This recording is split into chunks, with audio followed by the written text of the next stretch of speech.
నమస్తే. This is Shaurya. Welcome to our channel. మరి తాజాగా తీసుకుంటే మనకి ఏదైతే కర్నూలు జిల్లాకి సంబంధించి బస్ యాక్సిడెంట్ జరిగిందో, ఇది అనేక మందికి గుణపాఠంగా మారాలి అని చెప్పేసి ఆశిస్తూ ఉన్న నేపథ్యంలోని, అసలు బస్సులకి సంబంధించి ఎలాంటి బసెస్‌కి పర్మిషన్స్ ఇస్తున్నారు? అసలు ఆ బస్‌కి పర్మిషన్ ఉందా? లేదా?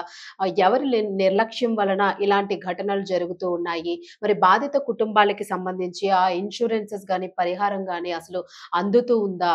ఆ తర్వాత అసలు వారికి అలా మరణించిన వారికి సంబంధించి ఏవైతే ప్రైవేట్ ట్రావెల్స్‌లో ప్రయాణిస్తూ ఉన్నారో వాళ్ళ మీద ఎటువంటి కఠిన చర్యలు తీసుకుంటూ ఉన్నారు. ఈ అంశాలన్నింటి గురించి కూడా ఇప్పుడు ఇలాంటి ఘటనలు జరిగినప్పుడు మాత్రమే ప్రస్తావనలోకి వస్తున్న నేపథ్యం కనిపిస్తూ ఉంది. మరి ఇలాంటివి పెద్ద పెద్ద ఘటనలు జరిగి ఇలాగా 20 మంది, 30 మంది, 40 మంది లేదా వందలాది మంది మరణిస్తున్న నేపథ్యంలోనే దీని గురించి కేర్ తీసుకుంటున్నారు తప్ప, అసలు జనరల్‌గా ఈ ప్రాసెస్ స్టార్ట్ అయినప్పుడే దీనికి సంబంధించిన ప్రికాషన్స్, దానికి సంబంధించిన కండిషన్స్, టర్మ్స్ అండ్ కండిషన్స్ ఏవైతే ఉన్నాయో అసలు వీటిని మాత్రం ఎట్టి పరిస్థితుల్లో ఎక్కడ ఫాలో అవుతున్నట్లుగా మాత్రం కనిపించడం లేదు. మరి దీనికి సంబంధించి ఒక్కరి మీదే మనం ఆరోపణ చేయాల్సిన పరిస్థితి ఏం కనిపించలేదు. ఎందుకు అనంటే దీనిలో అందరి నిర్లక్ష్యము కనిపిస్తానే ఉంది. ఎందుకు అనంటే ఇప్పుడు అక్కడ బస్సు డ్రైవర్ నిర్లక్ష్యం ఉంది. ఆ బస్సు ఎక్కిన వాళ్ళ నిర్లక్ష్యం గూడా కొంతవరకు ఉంది. బస్సుకి పర్మిషన్స్ ఇచ్చిన వాళ్ళ నిర్లక్ష్యం ఉంది. అంటే అధికారుల నిర్లక్ష్యము. అలాగే ఆ రోడ్డు మీద ఎవడైతే ఆ యువకుడు అతను ఆ వ్యక్తి వెళుతూ నైట్ అసలు కరెక్ట్‌గా ఏం జరిగింది అన్నది అక్కడ లేకపోవడము, ఒక సీసీ ఫుటేజ్ లేకపోవడము, ఆ వేలోని సీసీ కెమెరాస్ ఎక్కడ లేకపోవడము క్యాప్చర్ చేయడానికి. మరి ఆ టైంలోని తెల్లవారుజాము సమయంలోని ఏం జరిగింది అన్నది అసలు తెలుసుకోవడానికి గూడా ఎలాంటి ఎవిడెన్స్ పర్టిక్యులర్‌గా దొరకకపోవడం అనేదైతే మాత్రం నిజంగానే చాలా విచారకరము. మరి ఇది అభ్యంతరకరం గూడాను. ఎందుకు అనంటే హైవేస్ మీద ఎక్కడికక్కడ యాక్సిడెంట్స్ జరిగితే దానికి సంబంధించిన టోల్ ఫ్రీ నంబర్స్ గూడా కొన్ని చోట్ల డిస్‌ప్లే అవుతూ ఏర్పాటు చేశారు. మరి అవి ఇప్పుడు ఎంతవరకు ఉన్నాయి? ఎంతవరకు పనిచేస్తున్నాయి? అన్నది గూడా అర్థం కాని పరిస్థితుల్లో ఉంది. మరి ఇతర దేశాలకి మనకి పోల్చుకుంటే వీటన్నింటిలో గూడాను వాళ్ళు ఎంత అప్రమత్తంగా ఉండి ఇలాంటి స్లీపర్ బసెస్‌ని వాటిని గూడా సీజ్ చేయడం అయితే జరిగింది. కానీ మన భారతదేశంలో మాత్రము ముఖ్యంగా మన తెలుగు రాష్ట్రాల్లోనే ఇంకా విపరీతంగా ఉంది.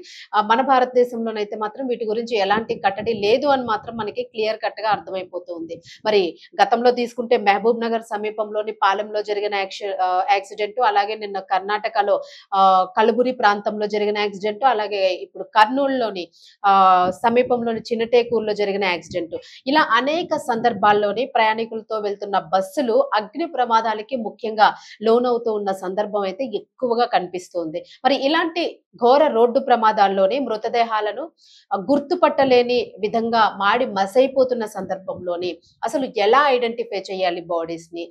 వాళ్ళని ఐడెంటిఫై చేయడానికి ఎలా గుర్తించి వాళ్ళ బాడీస్‌ని వాళ్ళకి అప్పగిస్తారు అనే దాని గురించి ఈరోజు మనం ఒకసారి తెలుసుకునే ప్రయత్నం చేద్దాం. మరి దీనికి సంబంధించి ఆయా సందర్భాల్లోని ఆ మృతుల్ని గుర్తించడానికి పోలీసులు ఫోరెన్సిక్ బృందాలనైతే ఆ రంగంలోకి దించడం జరుగుతుంది. ఫోరెన్సిక్ నిపుణుల్ని ప్రధానంగా ఇందులోని 6 రకాల పద్ధతుల్ని అనుసరిస్తూ ఉంటారు అని జెప్పేసైతే తెలుస్తూ ఉంది. ఎందుకు అనంటే ఏదైనా కొంత దొరికితే లైక్ డ్రెస్ గానియండి, లేకపోతే వాళ్ళు వేసుకున్న వస్తువులు గానియండి, నగలు కానియండి, ఇలాంటివేవైనా లేదంటే కాలిన సగం బాడీ మీద ఏదైనా పుట్టుమచ్చలు లేదా పచ్చబొట్లు ఇలాంటివేవైనా ఉన్నా తెలుసుకునే ఛాన్స్ ఉంటుంది. అయితే అవి లేకపోతే ఎలా రికగ్నైజ్ చేస్తారు? ఎలా ఐడెంటిఫై చేస్తారు అనంటే లాస్ట్‌కి అన్నీ పోయినా గూడా ఉన్న ఆప్షన్ ఒకటి ఖచ్చితంగా డీఎన్ఏ టెస్ట్ చేసి డీఎన్ఏకి సంబంధించి బాడీని ఐడెంటిఫై జేయడం జరుగుతూ ఉంది. మరి ఆహ్, ఏమేమి ఆహ్, బస్ ఎక్కిన తర్వాత బస్ కానియండి, ట్రైన్ కానియండి ఏదైనాను ఇలాంటి కాలిపోయిన యాక్సిడెంట్ ఏదైనా ఏ వాహనం అయినా సరే లేదు అని అనుకుంటే అంటే ఇంట్లో స్కూల్స్‌లోని ఇలాంటి చోట ఇలాంటి అగ్ని ప్రమాదాలు జరుగుతూ ఉంటే వాటికి సంబంధించి కూడా వాళ్ళు వేసుకున్న బట్టలు, పుట్టుమచ్చలు, ఎంతమంది స్కూల్ పిల్లలున్నారు, ఏంటి అన్నది అదంతా ఒక ప్రాసెస్. బట్ ఇలాంటి వాహనాలు దగ్ధమవుతున్నప్పుడు ప్రయాణికులు ఇలా దహనం అయిపోతున్నప్పుడు వాళ్ళకి సంబంధించిన బాడీస్‌ని ఎలా ఐడెంటిఫై చేసి బాడీస్‌ని ఇవ్వాల్సుంటుంది అన్న దాని గురించి ఒకసారి చూద్దాం. సీట్ నంబర్ ఫస్ట్ ఎందుకంటే ఒక లిస్ట్ ఔట్ అయితే అవుతుంది బస్ ఎక్కేటప్పుడు ఇంతమంది ప్రయాణికులున్నారు, వీళ్ళ పేరిది, ఏజ్ ఇది అని చెప్పేసి లిస్ట్ ఔట్ అవుతుంది. సో, ఆ లిస్ట్ ప్రకారము వాళ్ళలోనే ఎవరైనా చనిపోయిన వాళ్ళున్నారా? బ్రతికిన వాళ్ళున్నారా? అనేది గూడా రికగ్నైజ్ చేయడానికి ఛాన్స్ ఉంటుంది. అలాగే ఇంకొకటి సెకండ్ థింగ్ ఆభరణాలు. ఫస్ట్ సీట్ నంబర్ ప్రకారంగా మనం తీసుకుంటే ఇది చాలా ప్రాథమిక అంశము. ఎందుకు అనంటే సీట్ నంబర్‌ని బట్టి ఖచ్చితంగా వాళ్ళ పేరు, వాళ్ళ ఏజు అన్నీ చాలా క్లియర్ కట్‌గా ఉంటాయి గాబట్టి దానికి సంబంధించి వాళ్ళని బాడీని రికగ్నైజ్ చేసి ఇవ్వాల్సి ఉంటుంది. కాలిపోలేని బాడీ అయితే అంటే ఏదైతే దహనం కాలిపోకుండా ఉంటుందో సో అలాంటి బాడీని సీట్ నంబర్‌ని బట్టి రికగ్నైజ్ చేయగలుగుతాము. బట్ ఏదైనా కూడాను కాలి ముద్దయిపోయింది, బూడిదైపోయింది అని అంటే మాత్రము ఖచ్చితంగాను దాన్ని డీఎన్ఏ టెస్ట్ చేయాల్సిన పరిస్థితి అయితే మాత్రం పక్కాగా ఉంటుంది. మరి మృతదేహము పడి ఉన్న సీట్ నంబర్‌ను బస్సు బయలుదేరే ముందు రూపొందించిన ప్రయాణికుల జాబితాతోని సరిచూస్తారు. అంటే సరిపోయిందే లేదా ఈ పర్సన్ ఇదేనా కాదా అని జెప్పేసి. దీని ద్వారా ఆ సీట్‌లో ఎవరు కూర్చున్నారనేది తెలుస్తుంది. అయితే మార్గం మధ్యలోన ఆ సీట్లు మారే అవకాశం ఉండడంతోని ప్రమాద ప్రభావం వల్ల మృతులు సీట్లలో ఉండకపోవచ్చు. దీంతో ఈ విధానాన్ని పూర్తిగా ప్రామాణికంగా తీసుకోలేరు. ఎందుకు అనంటే ఏదైతే సీట్ నంబర్‌తోని మనం ఐడెంటిఫై చేయగలుగుతామో బాడీని, ఇప్పుడు నా సీట్‌లో నేనే కూర్చున్నాను. నా పక్క పర్సన్ ఆయన సీట్‌లో ఆయనే కూర్చున్నారనుకోండి ప్రయాణం మొదలైనప్పటి నుంచి వెళ్ళే వరకును. అది ఎలాంటి ఇబ్బంది ఉండదు. వాళ్ళ అదే సీట్‌లోన అంటే అనుకోకుండా ఒకేసారి వస్తే కొంతమంది అదే సీట్‌లోనే అట్లా దహనం అయిపోవడం జరుగుతూ ఉంటుంది. లేదు కొంతమంది అంటారా బస్సు ప్రమాదం జరిగింది అనేటప్పుడు ఏదైతే ఎమర్జెన్సీ ఎగ్జిట్ ఉంటుందో దాని దగ్గరికి ఇమ్మీడియేట్‌గా పరిగెట్టుకుంటూ వెళ్తారో వాళ్ళ దగ్గరున్న దాన్ని ఆహ్, ప్రభ ఉన్న డోర్ దగ్గర ఏదైతే ఉంటుందో ఆ విండో గాని ఏదైనా తెరుచుకోకపోయినా, ఆ విండో బ్రేక్ చేయడానికి ఏదైనా లేకపోతే ఖచ్చితంగా వాళ్ళు వేరే ఎమర్జెన్సీ ఎగ్జిట్‌ని వెతుక్కుంటూ ఎళ్ళాల్సిన పరిస్థితి ఉంటుంది. సో, ఆ టైంలో అందరూ కూడాను గుంపు గుంపుగా ఒకేసారి ఎగబడతారు. ప్రాణాలు రక్షించుకుందామని. మరి అలాంటి టైంలో మాత్రము సీట్‌లని బట్టి ఎట్టి పరిస్థితుల్లోనూ రికగ్నైజ్ చేయలేరు బాడీని. అండ్ ఇంకొక మోర్ ఓవర్ సీట్ కొంతమంది ఇప్పుడు ఫీమేల్ సీట్ ఉంటుంది, మేల్ సీట్ ఉంటుంది. ఒక 2 సీట్స్. ఇంకొక సీటు ఇద్దరు మేలు ఉన్నారనుకోండి. సో, అంటే ఆల్టర్‌నేటివ్‌గా ఒకవేళ వస్తే మేలు, ఫీమేల్ వస్తే వీళ్ళు రిక్వెస్ట్ చేసుకుంటారు. లేడీస్ ఇద్దరం ఒక చోట ఉంటాము. మీరు కొంచెం సీట్ అడ్జస్ట్ చేసుకుంటారా అని. లేదంటే కొంతమంది హస్బెండ్స్, వైఫ్‌కి గూడా సెపరేట్‌గా వస్తుంటాయి. ఫాదర్, డాటర్‌కి అట్లా వస్తూ ఉంటాయి. సో, అలాంటి టైంలోని ఆహ్, సీట్‌ని అడ్జస్ట్ చేసుకుంటాం. మీరు ప్లీజ్ ఆ సీట్‌లోకెళ్తే మేము ఈ సీట్‌లో కూర్చుంటాం అని చాలా మంది ఇలాగ అడ్జస్ట్ చేసుకుంటుంటారు. అకార్డింగ్ టు ఒక కంఫర్టబిలిటీ కోసం. So, that is not a wrong. Okay. చేసుకుంటారు. బట్ ఏంటంటే ఇలాంటి ప్రమాదాలు జరిగేటప్పుడు ఇలాంటివి జరిగే అవకాశం ఉండడం వలన అలాంటి సీట్ అడ్జస్ట్‌మెంట్స్ చేసుకోవడం గూడా కాస్త అది గూడా ఒక రకంగా రూల్ ప్రకారము ఎవరి సీట్‌లో వాళ్ళు కూర్చుంటే ఇలాంటి ఇబ్బందులైతే కలగవు. మీరు టికెట్ తీసుకునేటప్పుడే, బుక్ చేసుకునేటప్పుడే అక్కడే వాళ్ళతో మాట్లాడి, అక్కడే సీట్ అడ్జస్ట్‌మెంట్స్ అనేవి వాళ్ళతో మాట్లాడి అక్కడే చేపించుకునే ప్రయత్నం చేయాలి. ఏదైతే మనం బస్ టికెట్ తీసుకుంటామో, సో ట్రైన్ టికెట్ తీసుకుంటామో, సో అలాంటి చోట వాళ్ళతో మాట్లాడుకొని అంటే ట్రైన్‌లో కుదరకపోవచ్చు. బస్ వరకి మాత్రము సీట్ అడ్జస్ట్‌మెంట్స్ కోసము వాళ్ళతో మాట్లాడి అక్కడే తీసుకోవడానికి ట్రై చేసి అక్కడే మార్చుకునే ప్రయత్నం అయితే చేయండి. ఎందుకంటే ఒక ఫైనల్ లిస్ట్ వచ్చేసేటప్పటికి ఖచ్చితంగా మీ సీట్‌లో మీరుండేటట్టు చూసుకునేటట్టుగా ఉండడం బెటర్. సో, అలాంటి టైంలోనే మీ బాడీ ఒకవేళ ఏదైనా జరిగినట్లయితే సదరు వ్యక్తి యొక్క బాడీని రికగ్నైజ్ చేయడానికి ఈజీ అవుతుంది. సో, ఈ రకంగా చూసుకుంటే ఇది కూడా వర్కౌట్ అవ్వదు అనే చెప్పుకోవచ్చు బాడీని రికగ్నైజ్ చేయడానికి. ఇంకా ఆభరణాలకి సంబంధించి మనం లైక్ ఒక దొంగతనమో లేదంటే యాక్సిడెంట్ కేసు ఎవరో ఏదో ఆహ్, మర్డర్ చేసి పడేశారు ఎక్కడో లేదంటే ఒక ఏదైనా అత్యాచారం జరిగింది, చనిపోయారు. ఇలాంటివేవైనా ఉండేటప్పుడు ఖచ్చితంగా ఆభరణాలను బట్టి, డ్రెస్ కోడ్‌ని బట్టి ఇలాంటి వాటితో గూడా ఐడెంటిఫై చేస్తూ ఉంటారు. అంటే కొంతమంది ఏదైనా చేసి వాళ్ళని తగలబెట్టడం అనేది జరుగుతూ ఉంటుంది. సో, అలాంటి టైంలోనూ సగం సగం కాలిపోయిన బాడీస్ అట్లా ఉంటూ ఉంటాయి. అలాంటి టైంలోనూ మనం చాలా కేసెస్‌లోని చాలా మూవీస్‌లో గూడా చూస్తూ ఉంటాము.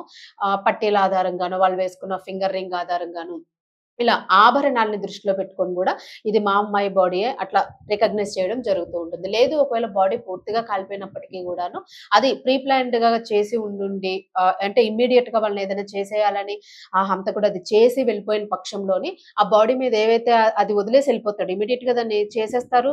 ఆ బాడీని అట్లా వదిలేసి వాళ్ళు సగం సగం కాలుతున్న టైంలోనే వెళ్ళిపోయిన సందర్భాలు మనం చాలా చూసాం. సో, ఈ రకంగానే మన తెలుగు రాష్ట్రాల్లో గూడా అనేక కేసెస్‌ని ఇలాగా పట్టుకున్న కేసెస్ గూడా ఉన్నాయి. బాడీని అప్పగించిన కేసెస్ గూడా ఉన్నాయి. సో, ఆ టైంలో ఏంటంటే వాళ్ళు వేసుకున్న ఉంగరాలు గాని, పట్టీలు గాని ఇలాంటివన్నీ ఆ అగ్నిలో కాలిపోయి ఉంటాయి గాబట్టి, సో, ఆ మెటల్స్‌ని తీసుకొని ఈ జ్యువెల్లరీ ఉంది వాళ్ళ ఒంటి పైన, లేదు అనంటే సగం సగం కాలిన ఉంగరాలు ఉండిపోతూ ఉంటాయి. సో, ఇవున్నాయి ఇవి మీ పర్సన్‌వేనా అని జెప్పేసి ఒకవేళ ఐడెంటిఫై అంటే బాడీని ఐడెంటిఫై చేయడానికి వాటిని ఇస్తూ ఉంటారు. సో, అలా చూసుకున్నా కూడాను ఇలాంటి బస్ యాక్సిడెంట్స్ ఇలాంటివి జరిగేటప్పుడు మాత్రం ఖచ్చితంగా కొంతవరకున అంటే అది ఎంతవరకు ఉపయోగపడుతుంది అని జెప్పేసి అనుకుంటే, ఆ సందర్భంలో మాత్రము రెవెన్యూ అధికారుల సమక్షంలోని ఆ పంచనామానైతే నిర్వహిస్తారు. అందులో మృతదేహాన్ని ఏ సీటు నుంచి స్వాధీనం చేశారనే అంశంతో పాటు మృతదేహం పైన ఒకవేళ నగలు, ఆభరణాలు వంటివి ఏవైనా ఉంటే ఆ వివరాలను మాత్రం పూర్తిగా పొందుపరిచి ఉంచుతారు. అంటే వెంటనే ఫ్యామిలీస్ ఎళ్ళిపోవు గదా! ఏదైనా జరిగినప్పుడు ఫస్ట్ పోలీసుల ఆధీనంలోనే ఉంటాయి గాబట్టి, సో అధికారుల ఆధీనంలో ఉండేటప్పుడు ఆ బాడీని ఒక సేఫ్‌గా పెట్టి పంచనామాల కోసము ఏదైతే మార్చరీకి తరలిస్తారో, ఆ మార్చరీకి తరలించేటప్పుడు సదరు ఫ్యామిలీకి ఇన్ఫార్మ్ చేయాలి అన్న నేపథ్యంలోని మాకు ఇలాంటి బాడీ రికగ్నైజ్ అయింది. ఐడెంటిఫై అయింది. సో, ఒకసారి మాకు ఈ నగలు దొరికినాయి. మరి ఈ బాడీ ఎవరికి సంబంధించింది అనేది మాకు ఐడెంటిఫై అవ్వడం లేదు. సో, ఒకసారి ఈ బస్‌కి సంబంధించిన లిస్ట్ ప్రకారము ఏదైనా కాంటాక్ట్ నంబర్ ఉన్నా ఏదున్నా గూడా ఇమ్మీడియేట్‌గా యాక్సిడెంట్ జరిగిందనేటప్పటికి ఖచ్చితంగా పోలీసులనైతే సంప్రదిస్తారు కుటుంబ సభ్యులు. సో, ఆ బస్‌లో మా వాళ్ళు గూడా వెళ్తున్నారు అని. సో, అప్పుడు ఈ నగల్ని బట్టి కాస్త రికగ్నైజ్ చేయడానికి అవకాశం ఉంటుంది. సో, ఆ వివరాలను పొందుపరిచి ఉంచుతారు. ఒక కవర్‌లో వేసేసి అవన్నిటిని గూడా ఉంచుతారు. సో, ఇవి మీవేనా అని జెప్పేసి అడుగుతారు. మరి ఇలా భద్రపరిచిన ఆభరణాలకి సంబంధించి సంబంధికులు చూసి గుర్తుపట్టే ప్రయత్నం చేస్తారు. సో, ఇది కొంచెం వరకు వర్కౌట్ అయ్యే ఛాన్స్ ఉంటుంది. ఐడెంటిఫై చేయడానికి. ఎందుకంటే మనకి ఆబ్వియస్‌లీ తెలుస్తుంది. మన భార్య ఏమే నగలు వేసుకుంటారు. లేదంటే భర్త ఏ చైన్ వేసుకున్నారు, ఏ వాచ్ పెట్టుకున్నారు, లేకపోతే పిల్లలకి ఏం వేసాం మనం. అలా ఏదైనా ఆభరణాలు ఉంటే మాత్రం ఖచ్చితంగా మనం కొంతవరకు దాన్ని ఐడెంటిఫై చేసుకునే ఛాన్స్ ఉంటుంది. ఇంకా దుస్తుల విషయానికొస్తే సేమ్ ఇది గూడా అంతే. ఎక్కడైనా ఏదైనా మర్డర్ జరిగింది, అనుకోకుండా ఎక్కడైనా కిడ్నాప్ చేసి ఏదైనా చేశారు. ఇలాంటి ఘటనలు ఏవైనా ఉండేటప్పుడు ఆ బాడీని దుస్తుల ప్రకారంగా మనం చాలా కేసెస్‌లో చూస్తాం ఇదైతే మాత్రము. పలానా యూనిఫార్మ్ ఏసుకున్నారు, పలానా డ్రెస్ వేసుకున్నారు, డ్రెస్ కోడ్ ఈ కలర్ ఉంది అని జెప్పేసి దుస్తుల ప్రకారము చూస్తూ ఉంటాం. సో, ప్రయాణం అలాంటి కేసెస్‌లోనైతే వర్కౌట్ అవుతుంది. బట్ ఫైర్ అయిపోయిన కేసెస్‌లోని ఇది ఎంతవరకు వర్కౌట్ అవుతుందనేది చూద్దాం. ప్రయాణం ప్రారంభించే ముందు ఆ ప్రయాణికులు ధరించిన దుస్తులు, వెంట తీసుకువెళ్తున్న వస్తువులు సైతము ఈ తరహా ప్రమాదాల్లోని కీలక ఆధారాలుగా నిలుస్తాయి అని చెప్తూ ఉన్నారు. ఎందుకు అనంటే కంపల్సరీగా మన సీట్ నంబర్ మీద మన బ్యాగ్ కూడా పెడుతూ ఉంటాము. బ్యాగ్‌లో అనేక రకాల వస్తువులుంటాయి. సో, ఆ రోజు మనం బయలుదేరేటప్పుడు ఆ బ్యాగ్‌లో ఏం పెట్టుకున్నాము, ఏమున్నాయన్నదైతే మాత్రం మన ఇంట్లో వెళ్ళేటప్పుడు ఫ్రెండ్స్‌కైనా తెలుస్తుంది. లేదా పేరెంట్స్‌కైనా తెలుస్తుంది. సమ్ హాస్టల్‌లోనే ఎవరైనా సింగిల్‌గా ఎవరైనా ఉంటే మాత్రం అలాంటి బ్యాగ్ త్రూ రికగ్నైజ్ చేయడం అనేదైతే కొంచెం కష్టమే. డ్రెస్ త్రూ గూడాను. కాకపోతే ఎవరో ఒకరు ఆ టైంలో చూసుంటారు గాబట్టి పలానా డ్రెస్‌లోని వెళ్లారు. మేము చూసాం ఈ కలర్‌లోని అని కొంతమంది రికగ్నైజ్ చేయగలుగుతారు. అయితే మృతదేహం పైన లభించే దుస్తులకు సంబంధించిన ఆనవాళ్ళ కోసం అయితే ప్రయత్నిస్తూ ఉంటారు. అంటే ఎలాంటి దుస్తులేసుకున్నారు ఏంటి అనేది అది కూడా వన్ ఆఫ్ ద ఎవిడెన్స్ అన్నమాట. మరి ఇలా లభించే దుస్తులకు సంబంధించి ఒకవేళ ఫలితం ఏమీ లేకుండా ఉండుంటే అంటే పూర్తిగా కాలిపోయి గనక ఉండుంటే సూట్ కేస్‌లో బ్యాగ్‌లు, సెల్ ఫోన్స్, లైటర్స్ ఇలాంటివేవైనా గూడా సేకరిస్తారు. అంటే దుస్తులకి సంబంధించిన విషయానికి, వస్తువులకి సంబంధించిన విషయానికి వస్తే మనం ఖచ్చితంగా ఏదో ఒక హ్యాండ్ బ్యాగ్‌నైనా గూడా మనం క్యారీ చేస్తాం. సో, అలాంటప్పుడు వాలెట్ క్యారీ చేస్తారు జెంట్స్ అయితే. ఖచ్చితంగా ఒక ట్రాలీ చిన్న బ్యాగ్ అయితే ఏదో ఒకటి ఉంటుంది. ఏదో సమ్ రేర్ కేసెస్‌లోని ఏది లేకుండా వెళ్తూ జనరల్‌గా ఎక్కేసి దిగేస్తూ ఉంటారు గానీ ఒక చిన్న వాలెట్‌తోని. ఖచ్చితంగా ఒక హ్యాండ్ బ్యాగ్ గానీ, బ్యాగ్ కానీ ఏదో ఒకటి ఉంటుంది. మరి దానిలో ఉన్న వస్తువుల ప్రకారము ఒకవేళ ఆ బాడీ తాలూకా మనిషి ఒంటిపైన ఉన్నవన్నీ కాలిపోయినా సరే ఆ సీట్‌లో దానికి సంబంధించిన వ్యక్తి తాలూకా బ్యాగ్ ఏదైతే ఉందో ఐదర్ ప్యాంట్ జేబులో ఉన్న ఏదైనా ఒక వాలెట్‌లో ఉన్న ఏదైనా కొన్ని దాచిపెట్టుకొనున్న ఫోటోస్ సగం సగం కాలిపోవడము, లేదంటే కొంతమంది డాలర్స్, కాయిన్స్ దాచిపెట్టుకుంటారు. అట్లా ఏదైనా లేదంటే ఏటీఎం కార్డ్స్ కొన్ని ఉంటూ ఉంటాయి. అలా ఏదైనా కనక ఒకవేళ దొరికినట్లయితే సో, ఈ బాడీ అని జెప్పేసి కొంతవరకు రికగ్నైజ్ చేయడానికి ఛాన్స్ ఉంటుంది. అలాగే మొబైల్ ఫోన్ ఏదైనా ఉండిపోయిన దానిలోనే కొన్ని కాలకుండా కొన్ని లోపల ఉండిపోయి ఉంటాయి. అంటే సగం సగం కాలి కూడా ఉండిపోతూ ఉంటాయి. సో, వాటి ఆధారంగా గూడా కొంతవరకు వాటిని గూడా సేకరిస్తారు. మరి వీటిల్ని గూడాను మృతదేహాల్ని గుర్తుపట్టడానికి దాన్ని కూడా ఒక ఎవిడెన్స్ కింద యూజ్ చేసుకోవచ్చు. దాన్ని కూడా ఒక ఎవిడెన్స్ కింద భద్రపరుస్తారు అధికారులనేసైతే చెప్తూ ఉన్నారు. అలాగే కొంతమంది శరీరాల మీద గాయాల్ని కూడా బాడీని ఐడెంటిఫై చేయడానికి ఉపయోగిస్తూ ఉంటాం. ఎందుకనంటే కొంతమందికి మొహం పైన ఘాటుంటుంది, నుదుటి పైన ఘాటుంటుంది. అట్లా కొంతమందికి ఉంటుంటుంది. కొంతమందికి ఒక సైడ్ కాలిపోయినట్లుగా ఉంటుంది. ఏదో ఒక చోట ఒక గాయం లాంటిది ఉండడము అట్లాంటిది ఉంటూ ఉంటుంది. సో, అలాంటి బస్సులోని ఏదైనా యాక్సిడెంట్ జరిగినప్పుడు ఎవరైతే పేరెంట్స్ కానియండి, ఫ్యామిలీ మెంబర్స్ కానియండి, మా అబ్బాయి లేదా మా అమ్మాయి, నా భర్త, నా పిల్లలు ఎవరైనా ఈ బస్సులో ప్రయాణం చేస్తున్నారు అనేటప్పుడు వాళ్ళు వచ్చి ఏదైతే చెప్తారో అప్పుడు వాళ్ళని ప్రశ్నించడం జరుగుతూ ఉంటుంది. అంటే కొంతమందివి చేతులు, కాళ్ళు కూడా సగం సగం కాలి ఉండిపోతూ ఉంటాయి. అలాంటప్పుడు ఖచ్చితంగా ఆహ్, బాడీ మీద ఏదైనా ఘాటు లాంటిది గాని, లేదంటే పుట్టుమచ్చ లాంటిది పచ్చబొట్టు లాంటిది గాని అలా ఏదైనా ఉంటే ఖచ్చితంగా ఆహ్, దానికి సంబంధించి వాళ్ళు దాన్ని కూడా భద్రపరుస్తారు. ఫోటోస్ తీసి ఉంచుతారు. ఇలా గాయం ఉంది. ఈయన మీకు సంబంధించిన వ్యక్తా? లేకపోతే ఈమె మీకు సంబంధించిన వ్యక్తా? అని చెప్పేసి వాటిని కూడా భద్రపరుస్తారు. సో, అలాంటప్పుడు ఒకవేళ బాడీ మొత్తం కాలిపోయినా గూడాను సమ్ స్కెలిటల్ దానికి సంబంధించి ఉన్న ఖచ్చితంగా అప్పుడు గూడా డీఎన్ఏ అయితే చేయాల్సుంటుంది.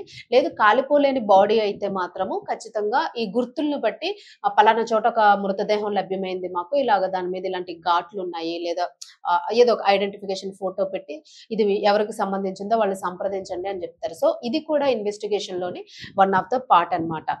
దానికి సంబంధించి ఇంకా అందులోనే వాళ్ళ యొక్క హైట్ ఒకవేళ బాడీ కాలిపోయిన పక్షంలో గూడాను స్కెలిటల్ యొక్క హైట్‌ని గాని దేన్నైనా గూడాను దాన్ని కూడా రికగ్నైజ్ చేయడానికి ఒక ఛాన్స్. వాళ్ళ హైటు అట్లాంటివి. ఒకవేళ కాలిపోలేని బాడీ అయితే మాత్రము వాళ్ళ కలరు, వాళ్ళ హైటు, వాళ్ళ బాడీ ఎంత లావుంది, సన్నగా ఉన్నారు, థిన్‌గా ఉన్నారా, ఎట్లా ఉన్నారు, అసలు వాళ్ళ శరీర ఆకృతి ఎలా ఉంది, ఆ బాడీ స్ట్రక్చర్ ఎలా ఉంది అనేదంతా గూడాను ఎముకల ద్వారా తెలుసుకోవడంతో పాటు కొంతమందికి అంగవైకల్యం ఉన్న వాళ్ళు ఉంటారు ఇలాంటి వాళ్ళల్లో. అంటే ఇప్పుడు కాలిపోయిన బాడీస్‌లో అయితే ఖచ్చితంగా వాళ్ళ రాడ్స్ కొంతమందికి యాక్సిడెంట్ అయితే ప్లేట్స్ పెడుతూ ఉంటారు. లేదు అని అనుకుంటే వాళ్ళు ఫిజికల్‌గానే ఏదైనా హ్యాండిక్యాప్డ్‌గా ఉంటే వాళ్ళ కాళ్ళకి ఒక స్టాండ్ లాంటిదంటే లైక్ జైపూర్ ఫూట్ లాంటిది ఉండడము, అట్లాంటివేవైనా పెట్టుకుంటూ ఉంటారు. సో, అలాంటప్పుడు గూడా దాన్ని కూడా ఎవిడెన్స్ కింద దాచిపెడతారు. అది కూడా ఖచ్చితంగా బాడీని రికగ్నైజ్ చేయడానికి ఉపయోగపడుతుంది. కాలిపోయిన బాడీస్‌లోనే ఐదర్ కాలలేని బాడీస్‌లోనే ఖచ్చితంగా ఆహ్, ఇట్లా ఉంది బాడీ అని జెప్పేసి ఫిజికల్‌గా ఇలా ఉంది అపియరెన్స్ అని జెప్పేసి అంతా పెట్టి పోలీస్ స్టేషన్‌లో గాని ఈ అధికారులు ఎవరైనా గూడాను వాటిల్ని గూడా భద్రపరచడం జరుగుతుంది. అయితే దీనిలోని వాళ్ళు కుటుంబీకుల నుంచి చనిపోయిన ఆ వ్యక్తికి సంబంధించిన వైద్య చరిత్రతో పాటు అంటే వాళ్ళ బాడీకి సంబంధించిన స్టేటస్ ఇదంతా గూడాను ఫిజికల్ అపియరెన్స్ ఇవన్నీ గూడాను సేకరిస్తారు. అలాగే ఇందులోనే ఈ శరీరం గాయాలకి సంబంధించిన రికగ్నైజేషన్‌లోనే దంతాలకి సంబంధించి కూడాను కొంతమంది పళ్ళు ఏదైనా ప్రాబ్లమ్ ఉంటే పళ్ళు వేయించుకుంటూ ఉంటారు. క్లిప్స్ పెట్టించుకుంటూ ఉంటారు. లేదు అని అనుకుంటే పళ్ళు ఊడిపోతే దానికి ట్రీట్మెంట్ చేపించుకుంటారు. కొత్త పన్ను పెట్టించుకుంటారు. ఇలాంటివి ఉంటాయి. సో, అలాంటివి గూడా ఇంచుమించుగా స్కల్లలో ఉండిపోతూ ఉంటాయి కొన్ని. కాలిపోయినా గూడా స్కల్లలో కొన్నుంటాయి. సో, అలాంటి వాటితో గూడాను ఈ పలానా దానిలోని ఇది ఉంది అని జెప్పేసి చెప్తారు. సో, ఖచ్చితంగా ఫ్యామిలీ మెంబర్స్‌కి తెలుస్తుంది. అవును ఒక పన్ను పెట్టుంది. అది మా అబ్బాయి బాడీయే, మా అమ్మాయి బాడీ అని వాళ్ళు రికగ్నైజ్ చేయడానికి ఉంటుంది. సో, ఆ రకంగా గూడాను. అలాగే సో, మనం చెప్పుకున్నట్టుగా ఆపరేషన్ జరిగిన కాళ్ళు, చేతులు ఏమైనా ఉన్నా గూడాను వీటన్నిటితో పాటు మృతదేహాన్ని గుర్తుపట్టడానికి దీన్ని కూడా ఒక అంశంగా ఉపయోగించుకుంటారు. అలాగే బ్లడ్ అండ్ డీఎన్ఏ. ఆ మృతదేహం పూర్తిగా కాలిపోయిన అంతర్గత అవయవాల్లోని అంటే లోపలికి సంబంధించిన అవయవాలు ఏవైతే ఉంటాయో వాటిల్లో కొంతవరకు రక్తం నమూనాలు ఉండే అవకాశం ఉంటుంది. అంటే ఏదైనా బాడీ మెల్ట్ అయిపోయింది. అక్కడక్కడ ఏదో రక్తం ముద్దలు దొరికినాయి. సో, వాటినన్నిటిని కూడాను ల్యాబ్‌లో చెక్ చేసుకొని దానిలో ఏదైతే బ్లడ్ సెల్స్ గాని, ఇవన్నీ ఏవైతే ఉంటాయో మరి వాటి రక్త నమూనాల్ని గూడా సేకరించి డీఎన్ఏ టెస్ట్ చేసి దాన్ని అది ఎవరి బాడీ ఏంటన్నది కనిపెట్టడం జరుగుతుంది. అలాగే బోన్ మ్యారోని గూడా సేకరించి బోన్ మ్యారోలో గూడాను బ్లడ్ గ్రూప్‌కి సంబంధించి దాన్ని పూర్తిగా విశ్లేషించడం జరుగుతుంది. ఇది ఎవరి బాడీ ఏంటి అనేది. అలాగే బ్లడ్ గ్రూప్‌తో పాటు ఇతర విధానాలకు గూడా అవకాశం లేని సందర్భాల్లోనే అంటే అసలు ఆ బ్లడ్ గూడా దొరకలేదు అని జెప్పేసి అనుకుంటే డీఎన్ఏ పరీక్షలే ఫైనల్. ఎవరికైనా గూడాను ఆ లోపల ఎక్కడ ముద్దలోని ఎక్కడ బ్లడ్‌కి సంబంధించినవి ఏవి కనిపించలేదు. ఆ వెయిన్స్‌లోనేమి లేదు. అవి కూడా పోయినాయి మొత్తం అని అనుకుంటే మాత్రం ఖచ్చితంగా మళ్ళా డీఎన్ఏయే శరణ్యం. సో, ఏదైనా గూడాను డీఎన్ఏ వరకే వస్తుంది లాస్ట్‌కి. ఆహ్, సో, మొత్తానికి డీఎన్ఏని సేకరించే అవకాశం ఉండడంతో కొంచెము బాడీని మనం ఐడెంటిఫై చేయడానికి ఛాన్స్ ఉంటుంది. అలాగే సూపర్ ఇంపోజిషన్ అని అంటూ ఉంటాము. ఈ సూపర్ ఇంపోజిషన్ ఏంటంటే గుర్తించాల్సిన మృతదేహం ఏదైతే ఉంటుందో వాళ్ళదా కాదా అని చెప్పేసి అనుమానం ఉండి డీఎన్ఏ అండ్ బ్లడ్ శాంపిల్స్ సేకరించే అవకాశం లేనప్పుడు ఈ విధానాన్ని అనుసరిస్తూ ఉంటారు. అలాగే ఈ ప్రక్రియలో భాగంగా ఘటనా స్థలిలో లభించిన పుర్రెను అత్యాధునిక పరికరాలతో విశ్లేషించి అంటే కొంచెం హై ఎండ్ ఏవైతే ఉంటాయో, ఈ హై ఎండ్ పరికరాలతోని విశ్లేషించుకొని వాటి కంప్యూటర్ సాయంతోని అంటే వీటిలన్నిటిని సెల్స్ ఇవి ఉంటాయి గదా! లోపల సెల్ స్ట్రక్చర్ ఇదంతా ఏదైతే ఉంటుందో, ఈ పుర్రెకి సంబంధించి వీటన్నింటిని గూడాను మొత్తం దీన్ని మొత్తం ఈ ప్రక్రియలో భాగంగా ఘటనా స్థలిలో లభించిన పుర్రెను తీసుకుంటూ ఉంటారు. ఎందుకంటే బాడీ కలిపిందంటే ఖచ్చితంగా ఎముకల త్రూ మాత్రము దంతాలు, ఎముకల త్రూ వీటన్నిటి త్రూ మాత్రము ఖచ్చితంగా బాడీ సైజ్‌ని, బాడీ హైట్‌ని, మనిషిని ఐడెంటిఫై చేయడానికి చాలా బెస్ట్ అన్నమాట. సో, ఇది ఖచ్చితంగా ఉపయోగపడుతుంది. మరి దీనికి సంబంధించి దీని సాయంతోని ఫేస్ యొక్క ఆకృతి ఏదైతే షేప్ ఉంటుందో రౌండ్ షేపా, ఓవెల్ షేపా ఈ షేప్‌ని కంప్యూటర్‌లోని ఫోటో ఆధారంగాను దాన్ని పిక్చర్‌ని తీస్తారు. సో, వాళ్ళ ఫేస్ ఫీచర్స్ అయితే ఆల్‌మోస్ట్ ఆల్ ఒస్తాయి. దాన్ని బట్టి ఒక నమూనాని గీయిస్తారు. ఆ నమూనా ఆధారంగాను ఖచ్చితంగా ఒక స్కెచ్‌ని తీస్తారు. ఆ స్కెచ్‌ని చూపిస్తారనమాట. సో, ఇది మీదా? కాదా? ఈ స్కెచ్ వచ్చింది దీని త్రూ అని జెప్పేసి. సో, అది ఖచ్చితంగా అదే అయితే మాత్రము మా బాడీయే అని జెప్పేసి వాళ్ళు రికగ్నైజ్ చేయడానికి ఛాన్స్ ఉంటుంది. ఈ రకంగాను అత్యంత అరుదైన సందర్భాల్లోనే దీన్ని యూజ్ చేస్తూ ఉంటారు. ఇప్పుడు ఏదైతే స్కెచ్ తీసుకుంటారో ఆ స్కెలిటల్‌కి సంబంధించి చాలా రేర్ కేసెస్‌లోనే ఇంకా ఏ ఆధారము దొరకలేదు. ఇదే ఉంది. ఇంక ఇదే శరణ్యము అన్న టైంలోని మాత్రం ఖచ్చితంగా రేర్ కేసెస్‌లోనే ఆ ఫోటో కాపీస్ అన్న వాటిని మాత్రం తీసుకోవడం జరుగుతూ ఉంది. మరి దీనికి సంబంధించి మొత్తం ఎన్ని రకాలుగా మనకి అంటే 6 రకాలుగా ఈ మొత్తం దీన్ని రికగ్నైజ్ చేయడం, బాడీని రికగ్నైజ్ చేసుకోవడం జరుగుతూ ఉంది. సీట్ నంబర్, అలాగే ఆభరణాలు, శరీరం మీద ఉన్న గాయాలు, తర్వాత బ్లడ్, డీఎన్ఏ, వాళ్ళ ఒంటి మీద ఉన్న వస్తువులు లైక్ షూస్, బట్టలు ఇలాంటివి. అలాగే సూపర్ ఇంపోజిషన్ ఇది చాలా ఇంపార్టెంట్. ఇది లాస్ట్ అన్నమాట. ఇది ఫైనల్ స్టేజ్‌లోని ఇప్పుడు లైక్ మనం ఇప్పుడు కర్నూల్ యాక్సిడెంట్ తీసుకుంటే దానిలో దొరికినవన్నీ ఆల్‌మోస్ట్ స్కెలిటల్ బాడీస్. స్కెలిటల్‌లో మిగిలినయి అందరివిను. ఎక్కడో చిన్న చిన్న ముద్దలు మిగిలినయి. సో, స్కోప్ ఉన్న వాళ్ళందరూ ఇది జూస్తారు. ఐదర్ లేని వాళ్ళందరివి స్కెలిటల్ జూస్తారు. వాటిని అప్పగించడం జరుగుతూ ఉందన్నమాట. సో, అది బాడీని ఐడెంటిఫై చేయడానికి. మరి ఎట్టి పరిస్థితుల్లో గూడాను బస్సు ఎక్కేటప్పుడు దయచేసి చాలా అప్రమత్తంగా ఉండండి. మీరు ప్రయాణం చేస్తున్నప్పుడు ఎప్పుడూ గూడాను మీకు సంబంధించిన ఏదైనా ఒక నోట్ లాంటిది పెట్టుకోండి. మీ ఏజ్ గాని, మీకున్న హెల్త్ ఇష్యూస్ గాని, మీ రిలేషన్స్ నంబర్స్ ఖచ్చితంగా ఒక 2 నంబర్స్, ఒక నంబర్ కాదు. ఒక నంబర్ ఎత్తొచ్చు, ఒక నంబర్ ఎత్తకపోవచ్చు. మీ రిలేషన్స్‌కి సంబంధించిన ఒక 2 నంబర్స్ గాని, సో, ఇలాంటివన్నీ గూడాను మీ వాలెట్‌లో ఉంచుకోవడము, వాటిని కాస్త ఏదైనా ఒక ఐరన్ స్టీల్‌తో చేసిన, మెటల్‌తో చేసినవి ఏవైనా వాలెట్స్ దొరుకుతూ ఉంటాయి. అలాంటి వాలెట్స్‌లోని వాటిలోని మీరు భద్రపరుచుకోగలిగినట్లయితే, ఇలాంటి ఫైర్ యాక్సిడెంట్ ఏదైనా జరుగుతుంది, ఇక ప్రమాదంలో మనం చిక్కుకుపోయాం, ఇది కాలిపోతుందన్న పక్షంలో ఖచ్చితంగా మీరు గబగబా తీసి దాన్ని చేతిలో పట్టుకుంటే ఏదైనా జరిగినా గూడాను అది మీ చేతిలో ఉండిపోతుంది. మాక్సిమం కాలే ఛాన్స్ ఉండదు. మిమ్మల్ని ఈజీగా ఐడెంటిఫై చేయడానికి కుటుంబ సభ్యులకి అవకాశం ఉంటుంది ఎవరినైనా కూడాను. సో, ఇది కూడా ఒక ఆప్షను. ఆహ్, ఖచ్చితంగాను తీసుకోవాల్సిన జాగ్రత్తలేంటంటే బస్ ఎక్కేటప్పుడు ఏదైనా బస్సయినా ఏదైనా కూడాను ఎక్కేటప్పుడు అది సదరు రికగ్నైజ్డ్ సంస్థ ఆ బస్సుకి నంబర్ ఏముంది అసలు ఈ బస్‌ని మనం బుక్ జేసుకోవడానికి ఆ టూర్స్ అండ్ ట్రావెల్స్‌కి ఏదైనా ఒక రికగ్నైజ్డ్ కరెక్ట్‌గా అథారిటీ నుంచి గవర్నమెంట్ నుంచి పర్టిక్యులర్ పేపర్స్ అన్నీ పర్ఫెక్ట్‌గా ఉన్నాయా? లేదా ఇది ఏదైనా ఇందులో ఏదైనా చీటింగ్ అనిపిస్తూ ఉందా? ఇందులో ఏదైనా వేరే చోట కొని ఇప్పుడు ఈ విషయంలో జరిగిందదే. ఎక్కడో కొన్న బస్‌ని తీసుకొనొచ్చి ఇక్కడ ఆంధ్ర రాష్ట్రం, తెలంగాణ రాష్ట్రాల్లోని దాన్ని నడిపిస్తూ ఉన్నారు. ఎన్నో చలాన్స్ ఉన్నాయి దాని మీద. మరి టాక్సుల్ని ఏదైతే మనం టాక్స్ విధిస్తామో, ఆ టాక్స్‌ని తప్పించుకోవడానికి ఇతర రాష్ట్రాల్లోని కొని అక్కడ రిజిస్ట్రేషన్స్ చేసుకొని వాటిల్ని ఇక్కడ నడపడం జరుగుతోంది. ఇది ఒక రకంగాను ప్రభుత్వానికి గూడా పూర్తిగా నష్టం చేకూరుతున్న పరిస్థితి. ప్రభుత్వానికి గూడా నష్టం. ఎందుకంటే టాక్సెస్ పే చేసినప్పుడే గదా! గవర్నమెంట్‌కి కూడా ఒక మంచి దీనిలో ఉంది అని అనుకోవడానికి ఇప్పుడు ఈరోజు ఆర్టీసీ బసెస్ మనకి ఏవైతే నష్టాల్లో ఉన్నాయి అని జెప్పేసనంటే గవర్నమెంట్ మరి విచ్చలవిడిగా వీళ్ళందరికీ గూడా లైసెన్స్‌లు వాళ్ళకి నచ్చినట్లుగా ఎళ్ళడానికి బయట ఎక్కడో కొన్న వెహికల్స్‌ని ఇక్కడ అలౌ చేస్తూ ఇక్కడ మొత్తం తిప్పుకోవడానికి లైసెన్స్‌ని వాడుకునేలాగా పర్మిషన్స్ ఇస్తూ ఇవ్వడం వలన మరి ఇక్కడ ఖచ్చితంగా రాష్ట్రాల్లోని గవర్నమెంట్‌కి ఆ ఇన్‌కమ్ ఏదైతే ఉంటుందో అది జీరో ఇన్‌కమ్‌గా ఉన్నట్టే. అందుకనే ఏదైతే ఆర్టీసీ రన్ చేస్తూ ఉన్నారో దాన్ని ప్రైవేట్ పరం జేయడము, లాభాల్లో లేకుండా చేసుకోవడము ఇలాంటివన్నీ జరుగుతున్నాయి. మరి ఇలాంటి పక్షంలోని ప్రైవేట్ ట్రావెల్స్‌ని కాస్త వాటికి ఒక లిమిట్ పెట్టుకొని ఖచ్చితంగా గవర్నమెంట్ ట్రావెల్స్ ఏవైతే ఉంటాయో ఆర్టీసీకి సంబంధించిన బసెస్‌నే ఎందుకంటే ఖచ్చితంగా గవర్నమెంట్ ఒక నిర్దిష్టమైన ప్రణాళికలు, ఆ సైజ్ ఎంతుండాలి, విడ్త్ ఎంతుండాలి, లెంత్ ఎంతుండాలి, హైట్ ఎంతుండాలి, సీట్స్ తాలూకా గ్యాపింగ్ ఎంతుండాలి, సీట్స్ దగ్గర విండోస్ ఎమర్జెన్సీ ఎగ్జిట్‌లు ఎన్నుండాలి, అలారమ్స్ ఎలా ఉండాలి, ఎమర్జెన్సీ అలారం ఎలా ఉండాలి, డ్రైవర్‌కి మనకి ఉన్న మధ్య ఏదైతే స్టార్టింగ్‌లో ఉన్న ఆ డోర్ ఉంటుందో, ఆ డోరు ఎందుకు లాక్ అయిపోతుంది అసలు? అది ఓపెన్ అవ్వాలి. లాక్ అవ్వడం అనేది డ్రైవర్ చెప్తున్న సమాధానము చాలా అసలు అది ఎట్టి పరిస్థితుల్లోనూ కూడా యాక్సెప్ట్ చేసే విధంగా లేదు. ఎందుకు అనంటే బస్సుని డిజైన్ చేసేటప్పుడు ఖచ్చితంగాను ప్రమాదం జరుగుతుంది అనంటే లాక్ ఓపెన్ అవ్వాలి. లాక్ అయిపోవడం ఏంటసలు?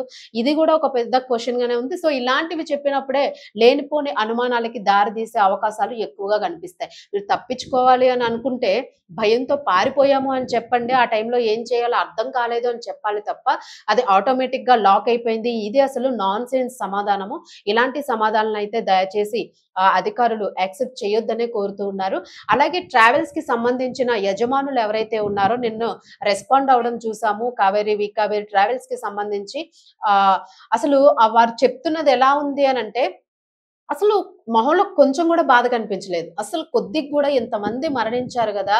అనే బాధ కనిపించలేదు సరి గదా! చాలా చిరాకు కనిపించింది అతని ఫేస్‌లోనే. అంటే ఎక్కడ నష్టపరిహారం ఇవ్వాల్సొస్తది. ఎందుకంటే ఇన్స్యూరెన్స్ గూడా లేదు.